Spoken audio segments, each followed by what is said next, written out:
In this video, we will be showing how to install an Ibex wireless push button kit on a TX31 Mini Round Baler with Twine Wrap.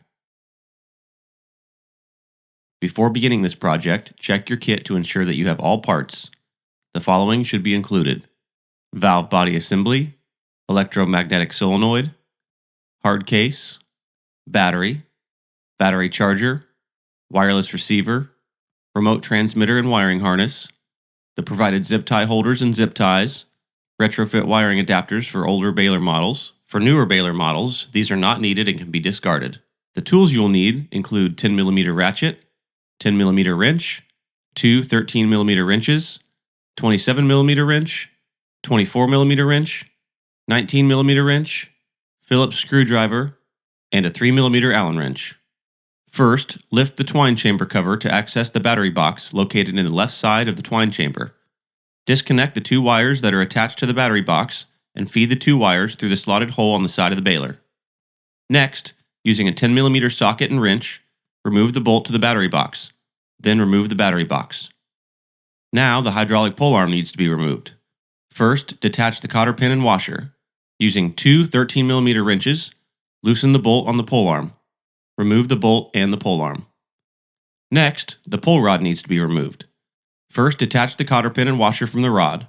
Slide the rod out of the actuating plate, twist it, and remove it from the frame. Next, remove the activation arm. To do this, remove the set screw on the main lock ring using a 3mm Allen wrench. Using a 27mm wrench, loosen and unscrew the bolt on the activation arm. Remove the activation arm. The next step is to remove the hydraulic valve and replace it with the valve body assembly for the push button kit. With the 24mm wrench, remove the bolt at the hydraulic valve. It will leak a little bit of fluid. Be ready to quickly attach the valve body assembly in its place to reduce fluid loss. Be sure to have a paper towel or rag handy.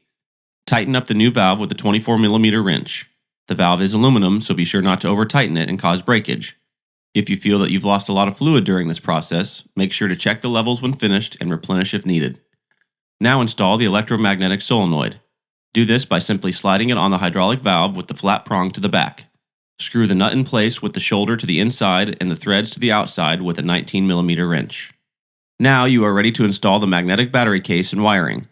First, place the new battery box on the top of the baler's twine chamber cover directly to the left and slightly up from the twine chamber cover handle. Now feed the wiring through the slotted hole on the baler's frame. This is the same slot through which you previously pulled the factory wires that were connected to the battery box. Attach the magnetic solenoid to the green and yellow terminals on the new wiring harness.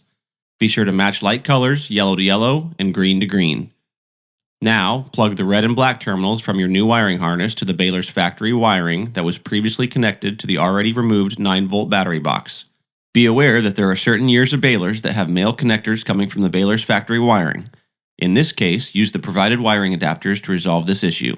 Once wired, it's time to test your kit to make sure it's operational before heading out to bale. First, locate the wireless remote control.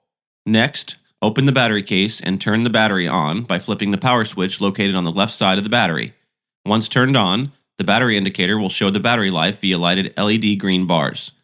After confirming that the battery is on, close the case. Press and release the A button on the wireless remote control. You should now see a red LED light on the magnetic solenoid located on the hydraulic pump that was installed earlier. If the red LED indicator is on, press and release the A button again to turn it off. If the LED indicator is not on, press the A button again to ensure you did in fact trigger that circuit. The wireless technology will adapt to the distance of the remote with time, so it might take a few presses of the button for the remote to function properly. Next, locate the bale full switch, located directly on the top of the bale chamber near the middle of the baler. This is the switch with which the twine arm makes contact when it drops down to start wrapping a bale. Press the switch to test the alarm. This will be loud. If the siren sounds when the switch is pressed, you have successfully installed and tested the Ibex wireless push button kit for a TX31 Mini Round Baler with Twine Wrap.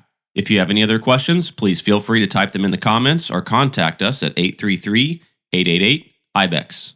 Happy baling!